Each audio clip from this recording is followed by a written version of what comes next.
Hello, Galaxy! I'm Chris Pirillo, and if you've never watched me stream live on the internet, you are new to this entire thing. It's okay, hun. Okay. I'll take the tea. I kind of filled it up too much. Oh, man! Yeah. You really topped me off. Really good. I tried it. It's right there, the green tea. It's delicious. But that's none of my business. I better wait if this is boiling water, because otherwise this is going to be a very, very, very short video, which is, as I might remind you, live on the internet. I am ready to give a 1-week review of my Pixel 2 XL, and originally I was just going to record this video outright and then upload the video after the fact, and I decided to... Sorry, I think I spilled some on the side. It's okay. I got a coaster. A white napkin. We believe in the fancy things in life here. I don't know if you're aware of that. I appreciate Diana's support, and if you missed the video we did with her a few days ago, she's still vacillating between the Pixel 2 and the iPhone 7 Plus that she currently has. I'm kind of nudging her, further along, but the decision's completely up to hers. I'm not sure exactly what's going to happen if she decides that the Pixel's not for her. I guess I'll keep it based upon the Pixel funds everybody's been supportive with. Go.tagjag.com/device fund is where you can find out more information about that. I was originally just going to do this video, outright, non-live, in a non-live capacity, and then I thought, well, wait a minute, people could do super chats and ask me questions during this broadcast specific to the Pixel 2 XL in my review. So this is a very interactive review. I've got a few talking points that I would like to go through, and of course you can guide the rest of it with your comments. We've also got comments here in the back channel. This is our Discord chat. You can join it 24/7. Either head over to twitch.tv/Chris Pirillo and sign up to become a sub of mine on Twitch. You get access to Discord, or patreon.com/Chris Pirillo. Become a patron. You get access to Discord chat. This is the chat you normally see when we do the live broadcast in the other YouTube channel. That's the normal daily broadcast live at youtube.com/Chris Pirillo. I'm sorry, that's this channel. youtube.com/Lockernome. Too many things to keep in mind, including tomorrow I plan on doing another live video in this channel comparing the Pixel 2 XL experience with my iPhone 8 Plus experience. So I plan on doing both of those live. So there's more live video coming down the pike for everybody. Penguin Squad says, wait, this is the first super chat of the evening. He says, wait, so are you going to keep both Pixels? I'd like to. I mean, that's effectively what the second Pixel was funded for Diana to move into the realm of the Pixel hood. Not to be confused with a hoodie hood right there. I'm not actually going to zip it up all the way. Otherwise, I'll break my glasses. Not going to do that for you. It would be a first for me, really, breaking my glasses while doing a video and zipping up a hoodie. I'd probably be the only person in history to do that. I am inclined to hold on to the Pixel 2 XL. That is long story short. In my 1-week review is that I'm going to roll the dice with the Pixel 2 XL, even though it has seen a series of problems surfaced by the community over the past week or so. I recognize some of the shortcomings. That's not what I said. Did I come close to saying, hey Siri? Okay, this is going to go into my review tomorrow. I'm talking about the iPhone 8 Plus tomorrow. Right now I want to talk about this. And despite its shortcomings, both hardware and software, I'm going to try to stick it out.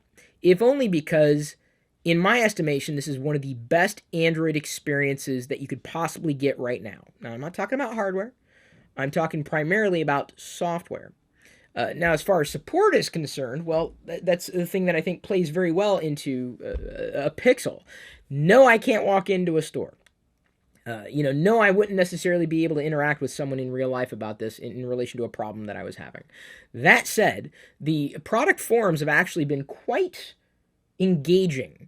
There are a lot of people who've run into the same problems I have, and it's my understanding that Google's going to be fixing a handful of the problems that I've run into in relation to the Pixel 2 XL. They say in the coming weeks. Will they? I don't know. How soon? I don't know. Will it really change anything? I don't know.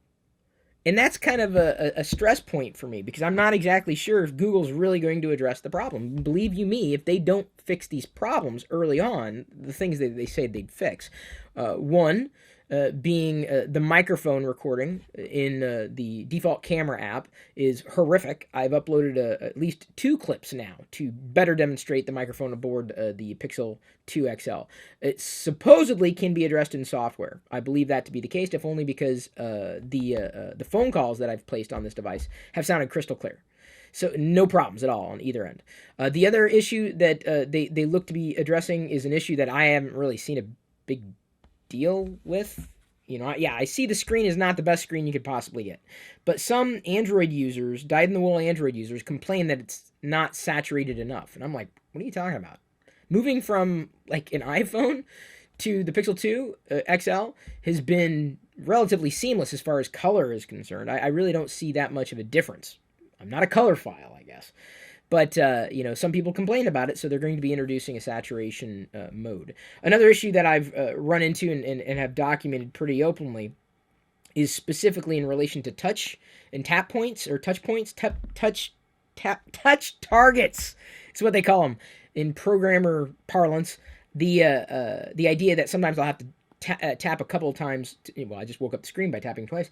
That worked. But allegedly, this is according to one report on AndroidPolice.com, even though they didn't really substantiate it with any evidence, it was suggested that they're looking into these types of issues that I had run into. And pretty much every major problem that I've experienced on the device seems like it is going to be patched in software in relatively short order. So good on Google if they do that. And good on Google for engaging the community in such a capacity that I have not seen in quite some time. That really gives me hope, more than anything. And that is one of the reasons why I'm going to be willing to kind of stick it out with the Pixel 2 XL over, any other Android experience that I've had to this point. And quite honestly, I've had a few. But nothing quite as nice as this one. And it certainly comes with caveats. I'll tell you right up front, and I'll probably reiterate this tomorrow, all things considered, I've not switched to the Pixel 2 XL as a daily driver. I don't know if I'm quite ready for it. If only because, like I said, I'm kind of waiting to see if Google really does patch the things that they say they're going to patch. It's specifically the hurdles that I've run into, and I know that I've got my notes here. I know there's at least a couple of more that I would like to see addressed.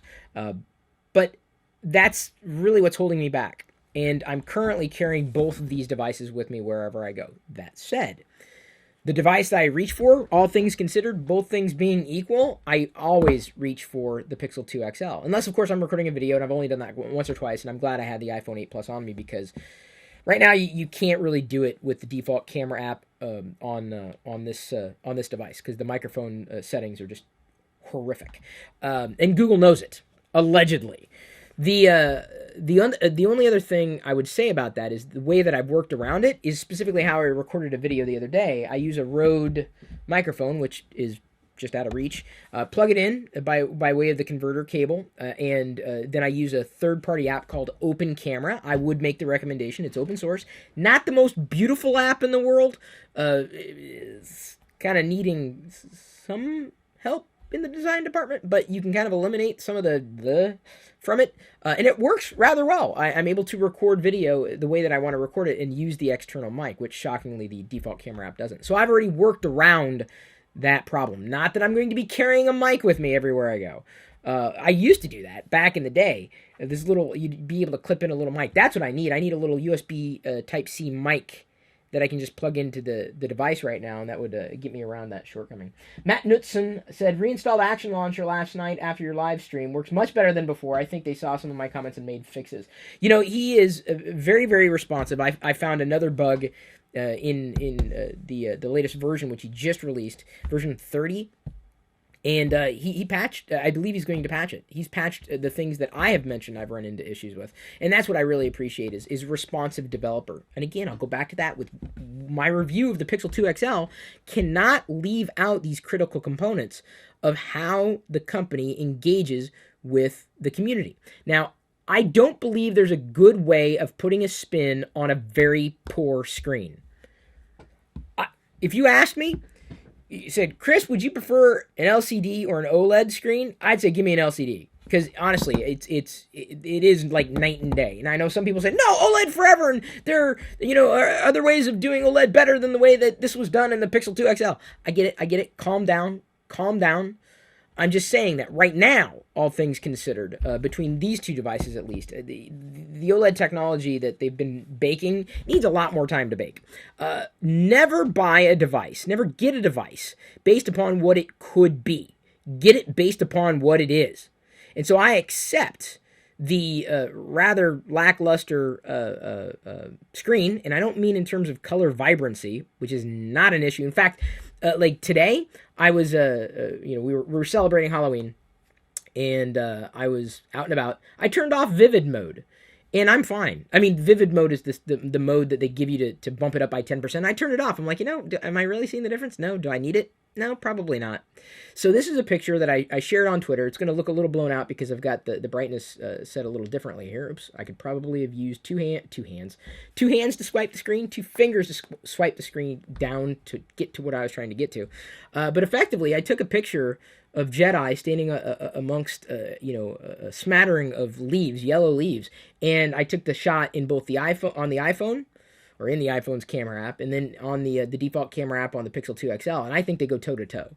And in many cases, I find myself really a little more attracted to the pictures taken on the Pixel 2 XL camera, more so than the iPhone 8 Plus camera. There are exceptions to that rule, keep in mind, but there are always going to be exceptions to the rule. There's no such thing as, this is the perfect camera in every situation. But what really threw me off here was just how well saturated I thought both of these particular photos were. It was that the Pixel 2 XL brought out more of Jedi's face, which would have been darker. No flash used. It was outdoors, a cloudy day. But I thought the difference was, in my estimation, staggering. You may even be able to tell at a distance. But this isn't a photo comparison outright. That's another video that I'm trying to figure out how to pull off. I got to find a web-based photo comparison tool to effectively screencast for everybody, because I don't know if I want to use that iPad app again. So the camera is one of the first talking points I wanted to cover, because the usefulness, of course, is as good as the camera's lens, is what the camera could capture. If you look on paper, you'd see that, it's only got one lens. It can't be that good. No, it's that good. Like, even using open camera on this device, the open camera doesn't do an amazing job by comparison, for the most part, compared to the default camera app. They're doing something in software that's just rather astounding. And what have I told you for years? One of my number one drivers to what phone am I going to use is specifically the camera. So it does video very well, minus the audio issues they say are going to be addressed in software. The photos, I think, are spectacular in my estimation, and to my eye, which is probably the most important thing to talk about when we're talking about my experience.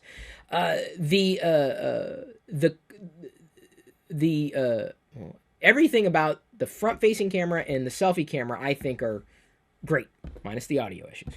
So if they fix that, man, I'll be fine. And that will probably, sway me in another direction. I'm just as comfortable with this as I've been with any other device in the past. HL2 Master doesn't ask a question necessarily, but asserted it. This particular issue he had, he says, bought a Pixel 2 XL, noticed display burn-in after 6 days, shouldn't happen on an $850 phone, so I returned it, pre-ordered an iPhone 10. Knock yourself out. I don't know if I can put up with iOS.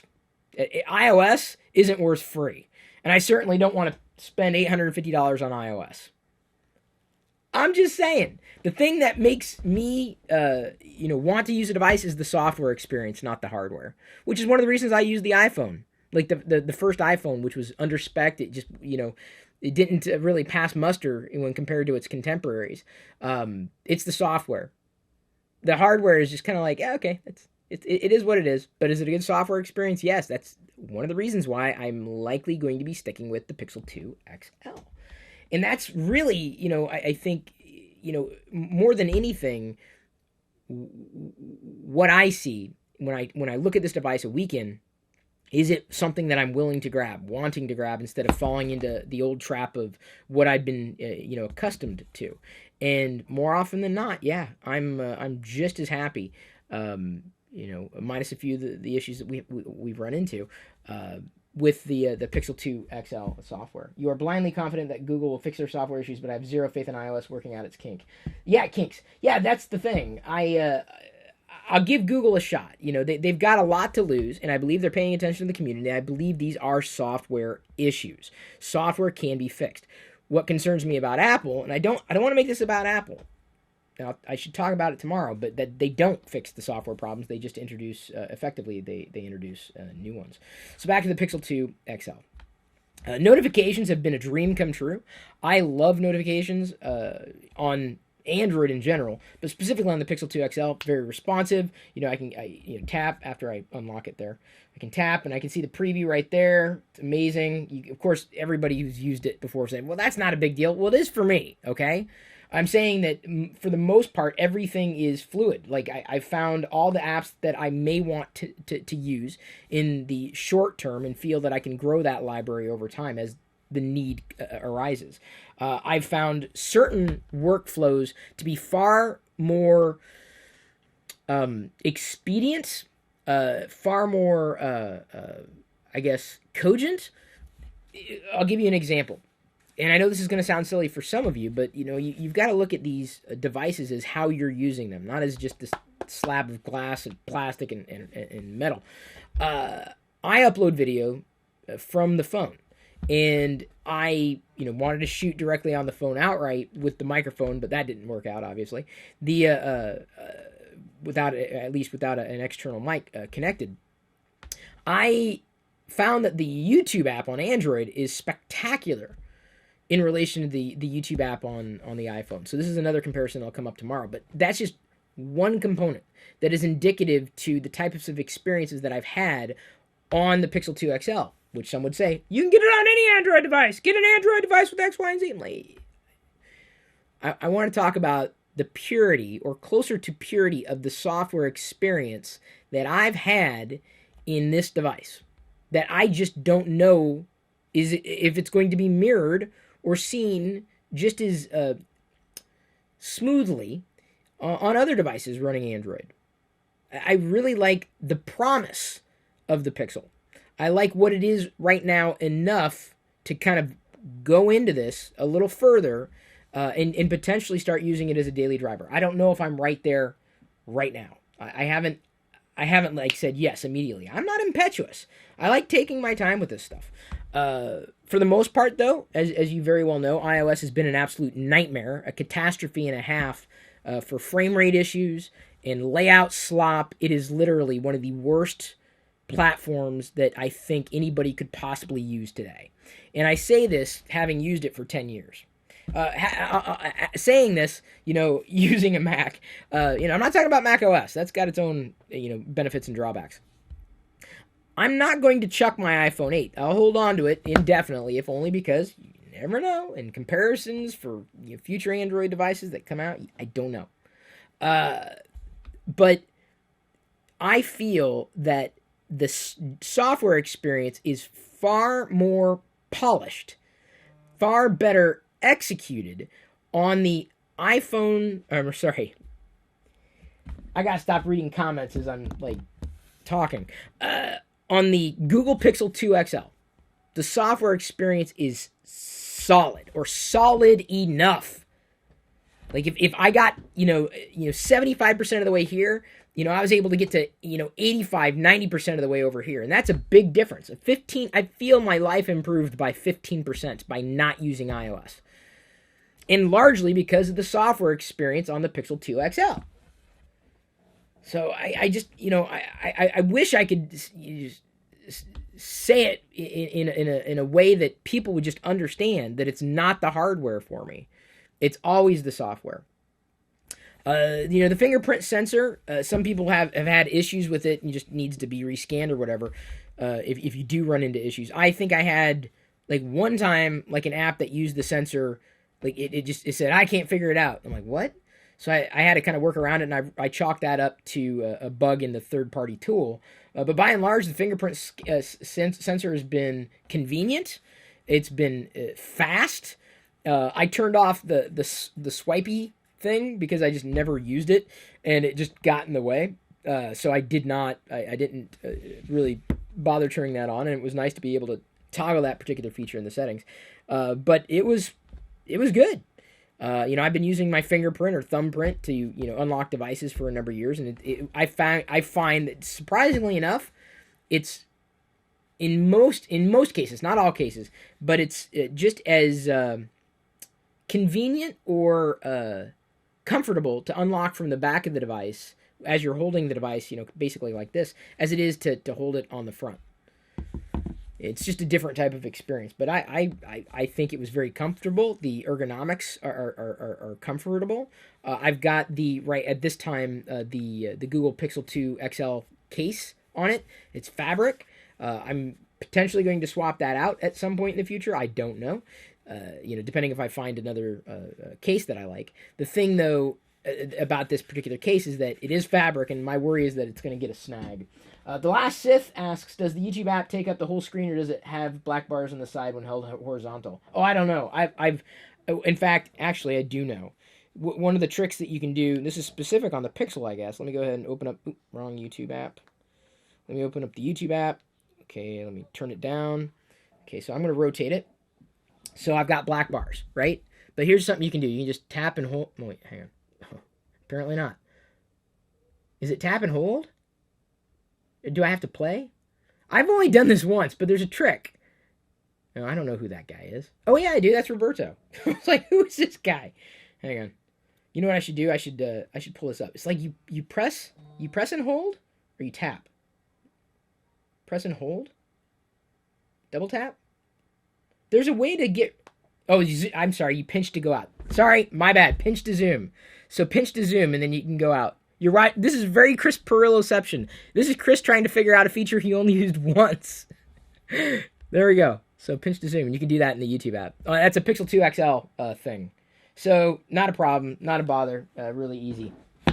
Simple, simple, simple, simple, simple, simple, simple, clean, uncluttered. In terms of jank, it's a performer, yes. I've tried to optimize animations so that they're clean, and fast, and less janky. But inevitably, Android has jank, and that has been disappointing. But here's the thing: in terms of my disappointment, it's like at it's 10% higher than it may have been on previous devices.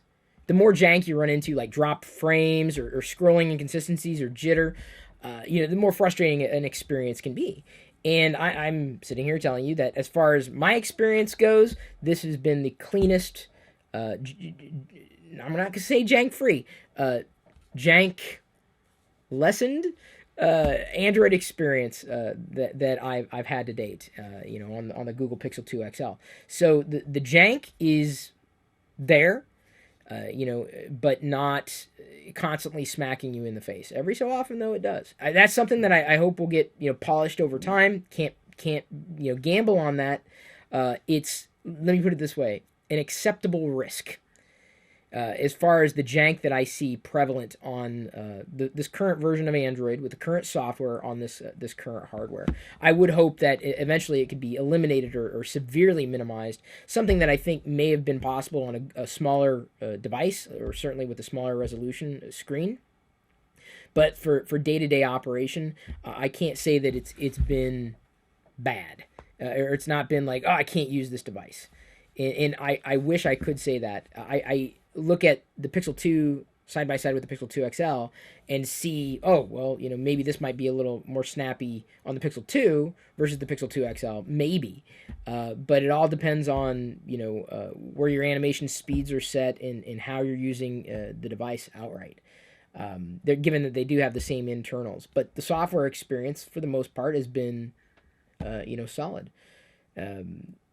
The other things I noted, I'm able to whip around things pretty quickly, and I guess this is an issue with specifically to Android devices.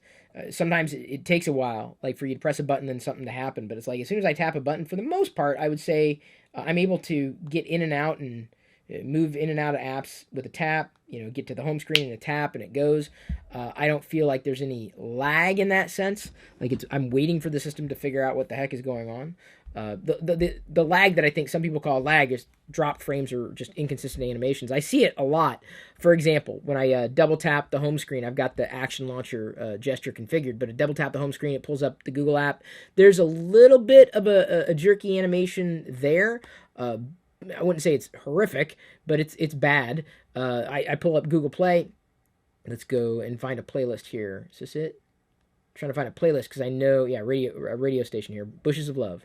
Sometimes the animation as it comes in kind of jitters a bit, but after that, it's and for the most part, it's generally smooth. Voice control has been spectacular. The Google Assistant is something that I've certainly used and am now becoming accustomed to using, which is nice. It's nice to be able to use a voice assistant again after basically trying to set one on fire for the past however many years on another platform. I've got the whole squeeze to activate, although what I did was I ended up toggling the squeeze to activate feature on the lock screen because ultimately I would just accidentally toggle that one. But if I'm squeezing my device, I'm usually, using it at the time. So I've been able to configure that to my liking, my flow, understanding that anybody else was, potentially going to be doing the same thing. Jank is something most users would never bat an eye at. That's true. But here's the thing. I do. To me, it just speaks to the fit and finish of a product. If I see a device having lackluster software experiences, I don't want it. And there's always a trade-off, though. What did I say last week? There's always a trade-off in terms of technology. Always a trade-off. But like I said, everything that is adding up is telling me that this is likely going to be my daily driver real soon. I don't know when. It may actually happen tomorrow. I don't know yet. I really don't know. The browser experience has been decent. I've mentioned in TLDR broadcasts in the past that I use Brave for a few different reasons, not the least of which is HTTPS everywhere integration. And once you start turning off a lot of those external scripts, then effectively you can really speed up the load of a page and the scroll of a page. Very, very fluid. Maybe not as fluid as I'd like it to be, but it works well enough. And I'm just as fine with Chrome for the most part on Android as I might be with another default browser on any other platform. So that was solid. App Store availability has been great. I need to find an app and people make recommendations. I take a look at a couple of them. I think I finally found an email app that I like. I finally found I think a Twitter client that I like. Facebook. I wish I could use Facebook Lite here, but it's not available in this country. Because Facebook is kind of a dog on every platform. But it's something that you're going to have to deal with, right? Apart from maybe using the web version of Facebook, which honestly I'm kind of inclined to do. I tested the Facebook Live feature last night on the Facebook app on the Pixel 2 XL, and it still has the same problems as it does on every platform, where you can't effectively lock in an exposure. There were animation frame rate issues. I mean, there were some pretty big deals. In terms of the experience I had on this device, I've had on other devices as well. Yeah, Android is still unstable. What? Well, I'm sure every platform's still unstable. You can't claim otherwise. That's what software's there for. It's there to improve things over time, so long as the developers have got their eye on the ball. Now, Liz said there was a question here. If you love the Pixel so much, then why are you still using an iPhone? I kind of spoke to that earlier, actually. And to me, it's not even about love. I don't love these devices. I don't love this phone. I don't love this phone. This is a phone. What do I love Star Wars. I don't love tech. I tolerate it. This is a pain in the neck right here. This is a pain in the neck. So which pain in the neck are you willing to deal with? It's up to you. I don't care. I really genuinely don't care what you use. I don't stay up at night wondering, what is everybody else using? I'm seeing these things as a necessary evil. Technology is absolutely a necessary evil. I don't love this. I use it. It's a tool. It's like me saying, well, this may be an exception to the rule. I love my tape. This is a tool, right? I love my tape measure, right? My tape measure. I never say that word correctly. I'm from the Midwest, y'all. I love my tape measure, not because it's a tape measure, because it's R2D2. Because it was R2D2. I love my ruler, not because it's got inches and centimeters on it, but because it's built out of Lego bricks. I love my screwdriver because it's a lightsaber hilt with the screwdriver. But this I don't love. So don't go putting words in my mouth. When are the Mophie cases coming? I don't know. I've asked about the Mophie cases, and I really haven't heard one way or another, but I would certainly be interested in putting a Mophie case specifically on the Google Pixel 2 XL. I think what it boils down to is, again, just, really knowing that if I go out and I need to record video and I don't have an external microphone right now without that software patch, kind of got to have a backup. I believe in having backups, that's for sure. Pezliz does a super chat and says, someone make a Star Wars phone. They did. I didn't want one. No, it wasn't for me. Software experience was not there. Nay. HL2 Master says, I like the idea of a Pixel. It's like the hardware feels just like a mere platform for software. Pretty much. And I like the idea of an iPhone. But unfortunately, the software is like, I don't know what's going on. It's... But let's go ahead and keep talking about the Pixel 2 XL because that is the topic at hand. In terms of general hand usability, how do I say this, handling of the phone, I find the volume buttons or the rocker switch and the power button pretty conveniently placed. I like the fact that you can double tap the power button and then launch the camera app. I like that I'm currently using the case because I have dropped it a few times, on carpet, not on the cement or anything. But it's definitely a two-handed use type of device, not a single-handed device. They have certain shortcuts specifically with the keyboard, and I can't figure out how the heck I keep toggling them because I always do it on accident. But I've found that I could use it with one hand, but it's definitely more of a double-handed type of device. Jerome Miller Jr. comes in with a super chat, says, so tell us how you really feel. Well, I feel it's an imperfect piece of hardware with software that is mostly fully baked. This. Versus a rather amazing piece of hardware that is stunted by lackluster software, which is just about every other phone out there, sadly. That's how I really feel. I think it's important to remind people these are devices, not your identity. Zach Brajawi comes in with a super chat, says, looking at iCloud with all of its sync, cloud, and backup features, do you feel like you miss it? You'll miss it. Sorry, it got clipped off there. Or does Google provide you just as good of an experience with cloud-based sync storage? Yes and no. I know that one of the reasons why Diana is compelled to move into the Pixel platform is specifically because of the overhead that she generates for herself with photos and videos. She takes 4 billion photos and keeps them all. Won't delete a single one because she never knows if she's going to need it. I'm like, hon, they all look the same. Here, look at burst mode. Take movies, keep the videos, but even then they take up storage. And so I think Apple does have a lot of things going for it, but I also think Google has almost even more things going for it, especially with family plans. So I want to talk about that, not just cloud storage stuff, but moving past that, Diana doesn't need any extra storage if she gets, her online photo and video backup through Google Photos, which she's been using for years. The thing is, though, the family plan, right? We were on one, but I just pulled out because I was like, what's the point of doing that there? I'd rather not overspend. Who wants to overspend on these services? And when I saw that YouTube Red and the Google Play Music subscription and all these other bonuses in the family plan, I was like, well, it just makes a lot of sense. So now Diana has YouTube Red and she loves it. She doesn't have to worry about ads anymore, and you can pay for it without blocking them and being one of those people. All right, sorry I missed the chat there. My mother is the same way. Takes millions of photos, freaking everything, even to the Weather Channel or news on TV. Yeah, that's what I'm saying. That's the average person. And to me, the Pixel 2 XL is a far more consumer-friendly device than many others for what Google is enabling. And it isn't, by the way, about the hardware. Once again, it's about the service, or the software, I should say. It's about the general, and when I say service, the experience of knowing that you can always have a backup of your photos and videos.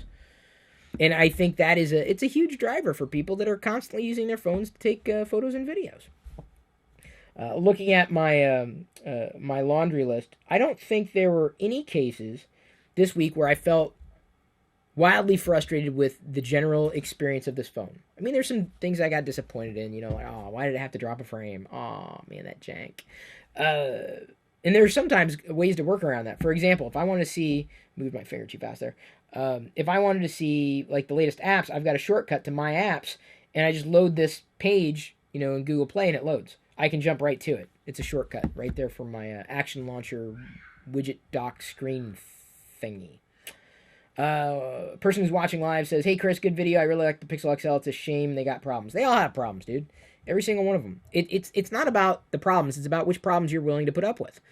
So I know people have been whining that, and they are well within their rights to do so if they are customers. That when you hold it at an angle, there's a color shift. I get it. There have been times that I look at a wallpaper and that's neat, but then as soon as I see it on the screen, I'm like, that's not a neat wallpaper. This is not a good screen, folks. Do not buy this phone for the screen. Do not. You will likely be disappointed.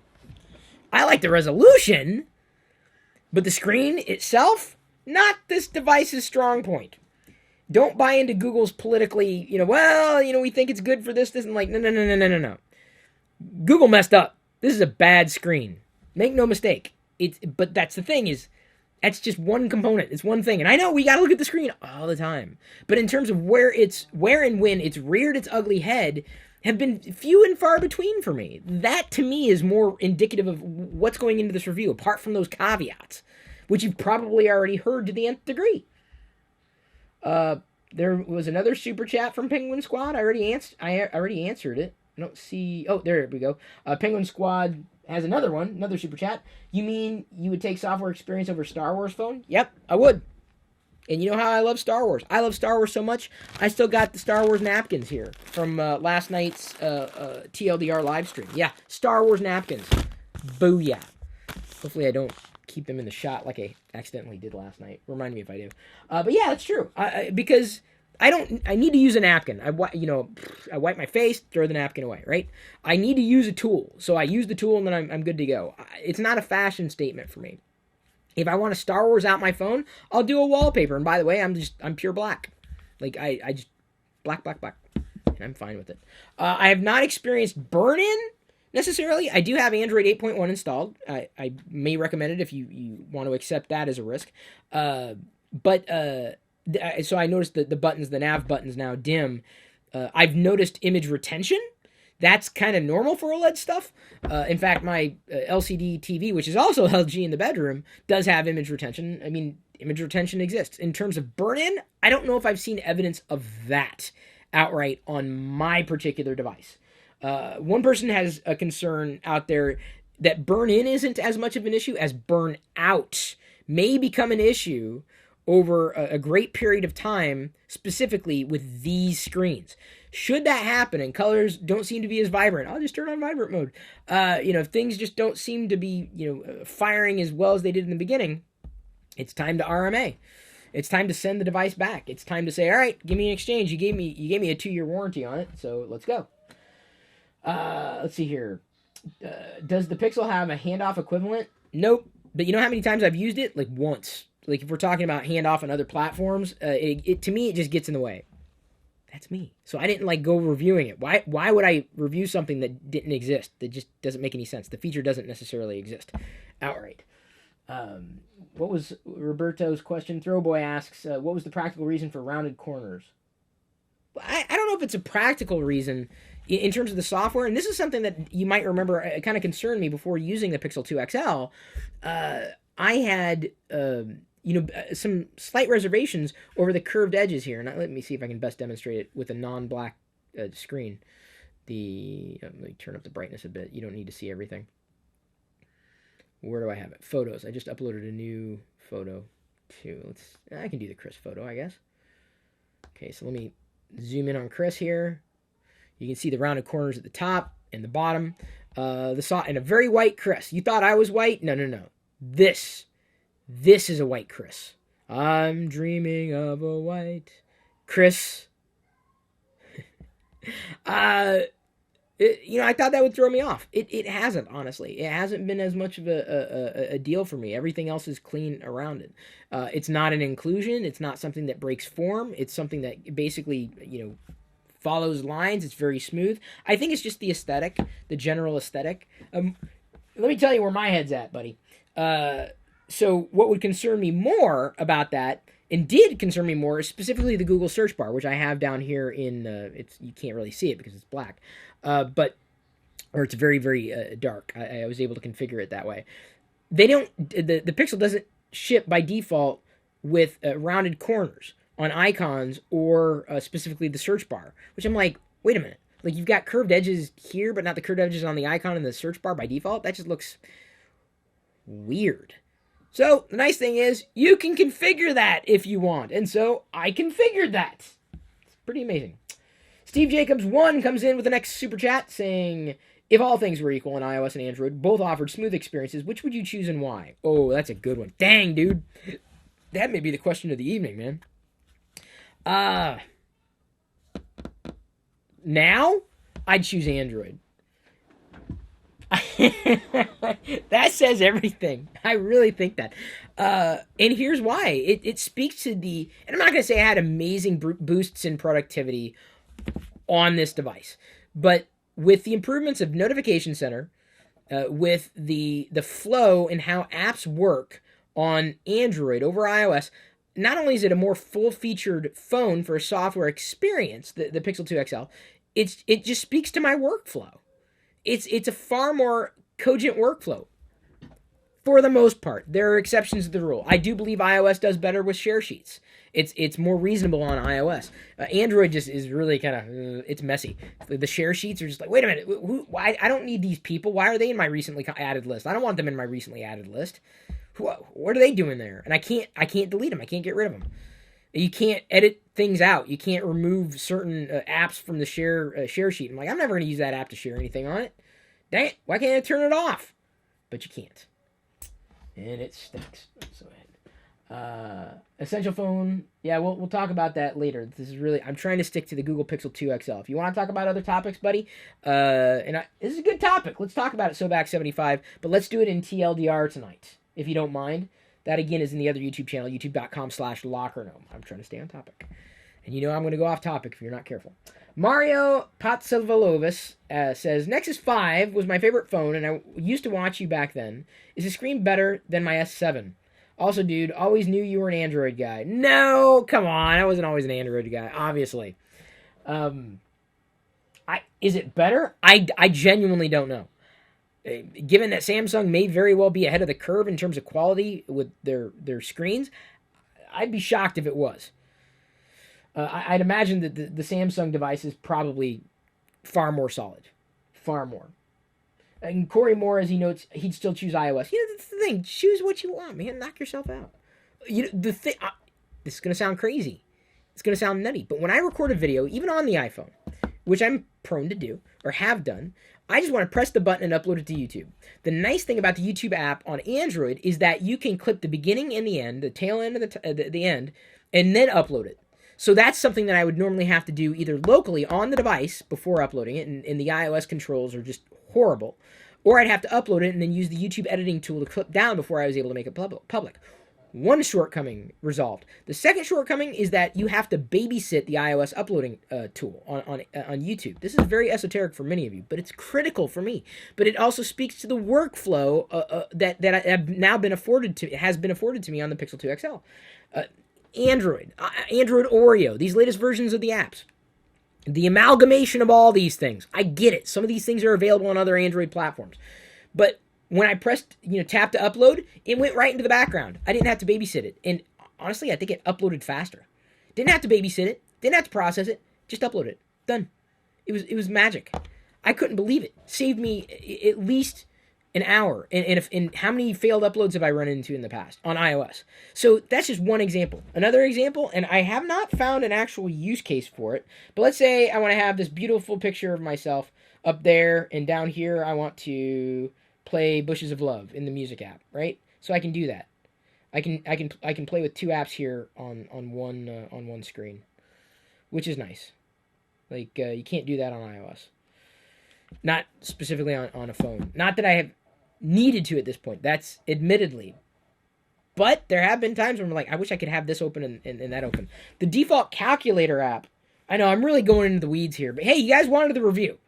And you knew it was going to be about software more than hardware, so I'm not going to apologize for that. What's cool is that it basically logs previous numbers. I'm not going to show you anything, but maybe I should dim it just a bit. What I added up is not important. The fact that I could go back and actually copy that particular string and to verify. Have you ever gone through a series of like 10 numbers, this plus this plus this plus this, and then went back and like, wait, did I add that right? And then you have to do it all over again? You don't have to do that here. So it saves effectively a log of everything, not just recent transactions, but specifically every number in that particular series of operations. I was like, wow, that's nice. That's a default app. I'm not talking about third-party stuff in that sense. It's really, really smart. Very, very smart. CSML96 asks, will you be comparing the Note 8 and the Pixel 2 XL? Dude, okay, I would. Yes is the answer. The problem is I still don't have a Note. I don't have a Samsung device. I've tried. I've asked. I've waited, and I will continue to wait until they release, I'm sure, the next one. So, yes, I'm trying. Only so much I can do. But if you assume if it's a flagship device, I'm trying to find my way to be able to do it. Start a Note 8 fund. I don't know. It was an interesting experiment, but I think we've got to be a bit more targeted next time. We did well enough. The crowd, basically, you guys, everyone out there, pretty much made this possible. Everybody, you made this Pixel 2 XL possible. Not a sponsor. You did. So, speaking of, let me go ahead and take a break in my little review and go through the list of credits to make sure that everybody knows who was responsible. And don't get me wrong, I'll probably play this list again.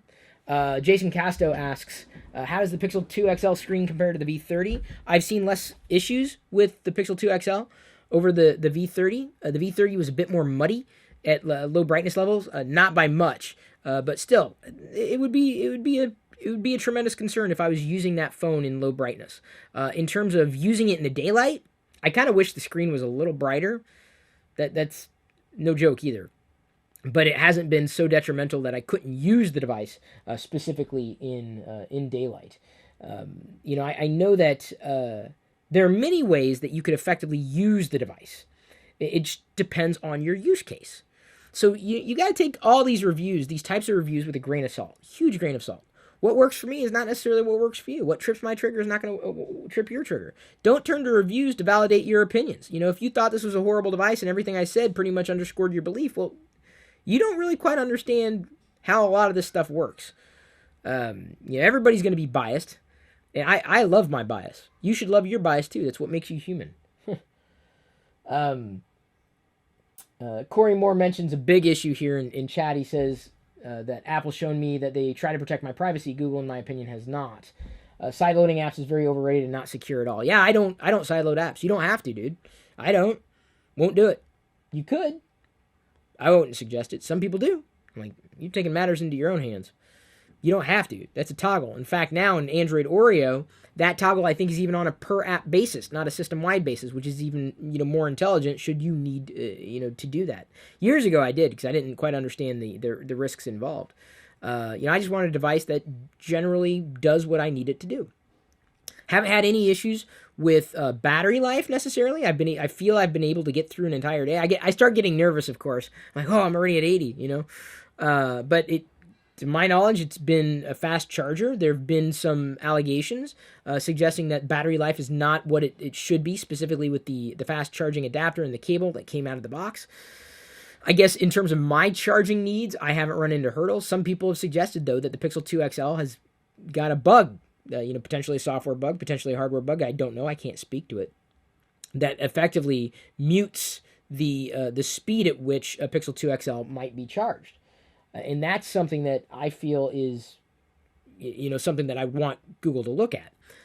Instead of charging as fast charge like an hour and a half, I haven't run it all the way down. I shouldn't I? I haven't run it all the way down, so I can't tell you if this works. Some people have suggested it takes as long as 2.5 hours to fast charge rather than 1.5 hours as advertised. And I'm not exactly sure because I haven't had that problem. Usually I'll just charge the device at the end of the day. Or if I need to top it off, I'll plug it in for 10 minutes and do something else. So it generally doesn't fit in terms of, or it's generally not sticking out like a sore thumb in terms of what it is that it happens to be my particular use case. I am still looking and waiting for to find a screen protector, so I don't have any screen protector to necessarily recommend outright. But that's it's subjective. Even if I am able to find one, you may not like the same one that I find and decide to use. It's just that one more layer of protection. Assuming that the screen will remain just as responsive. I think Google's come a long way with their experience. In some senses, they've taken some steps backwards. Specifically, speaking to some of the things that slipped quality control with these pixels. But the fact that they are moving so swiftly to address it, I think, is the only thing that I need to know. And then, of course, hoping that they eventually address some of these software problems. The names that I'm scrolling through, every single one of them, and then some, have supported the Pixel Fund. Go.tagjag.com/device-fund is one way to do it. Or, of course, using super chats here during these live video streams is another way of doing it. So thank you to all those people who made these types of videos possible. Zianian, who's also in Discord chat, says, for Diana's Pixel Fund, whatever we're calling it, I'm pushing her. I'm nudging her, and I think what is keeping her from doing it is a video editor. So I want to try Power Director and to see how well it works. If it's an iMovie replacement, I don't know. But she's used to that. And I think once you start realizing that the video editing workflow is better, because this is what she's talking about, on an Android device than an iOS device, I think that's enough. I think it's enough to tilt someone in that direction. There's a lot of suggestions in the comments of her video. Yeah, I'm sure. I mean, everyone's got a suggestion out there. Power Director in my research was looking like the thing that would probably work the best. And I think Family Plan is enabled with it. So if I register it, she'd get it as well. Oh, Zianian says he's not in Discord chat, waiting on Twitch Prime to refresh in November. Ah, okay. No worries.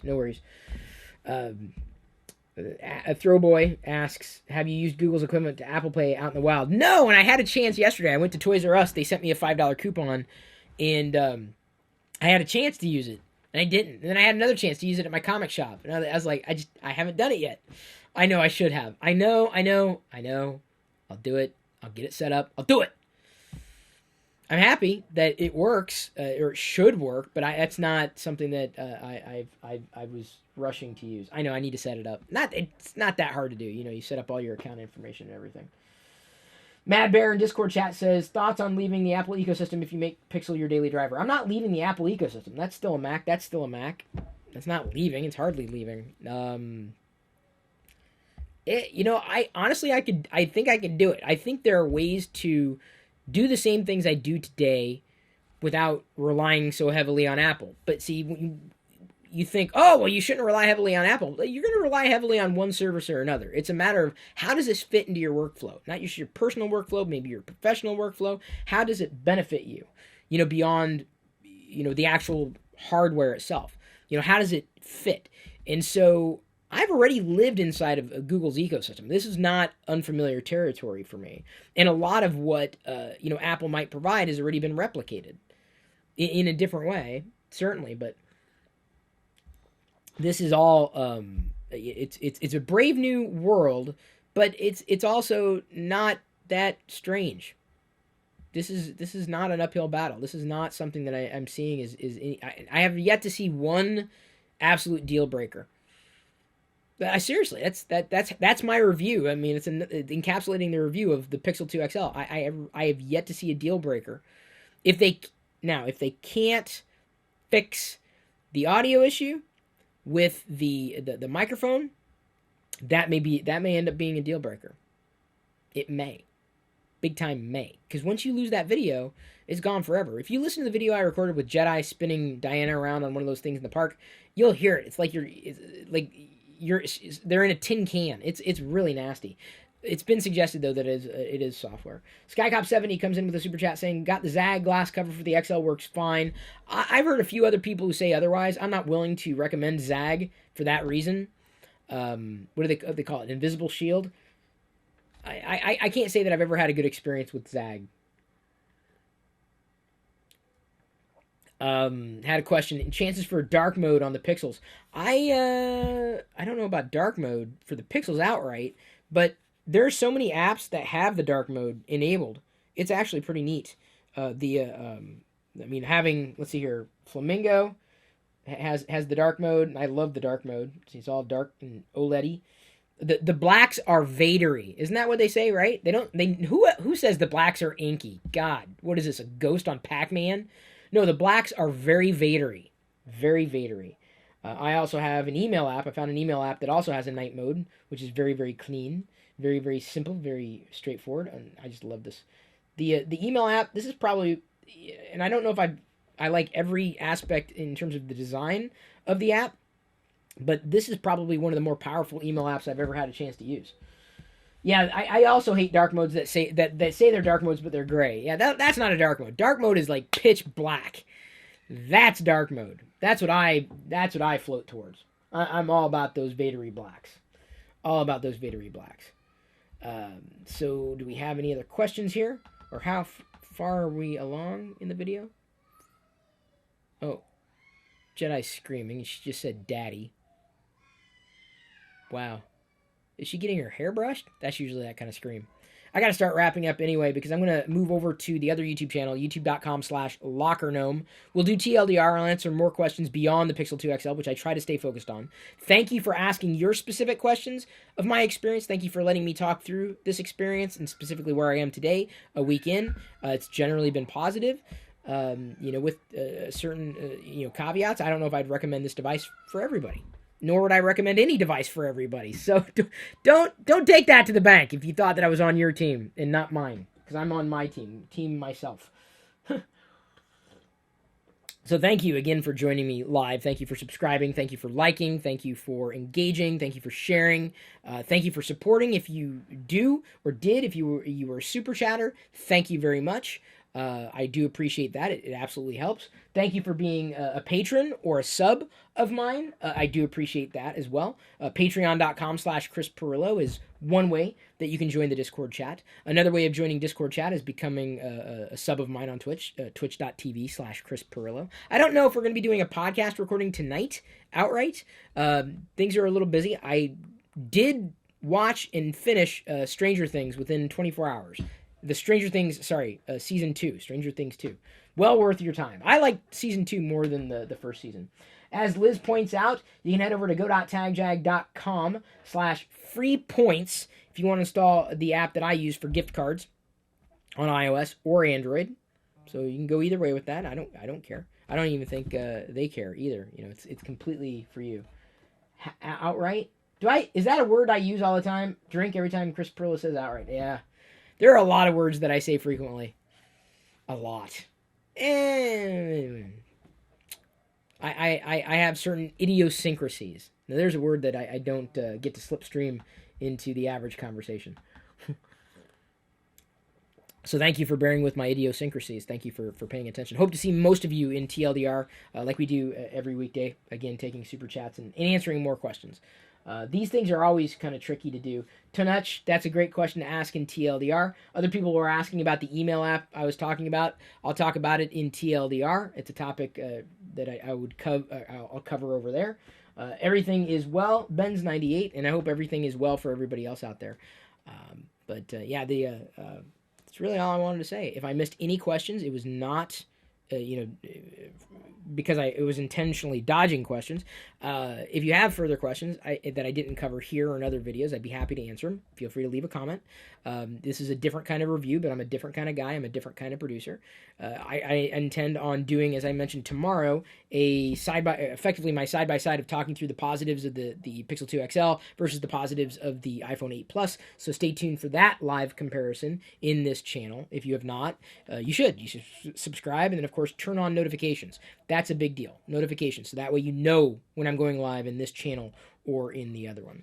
So let me go ahead and wrap things up officially now that I've calmed everybody down, set expectations. I love you. I appreciate you. But at this point, I'm going to leave you to your own devices. May the Force be with you.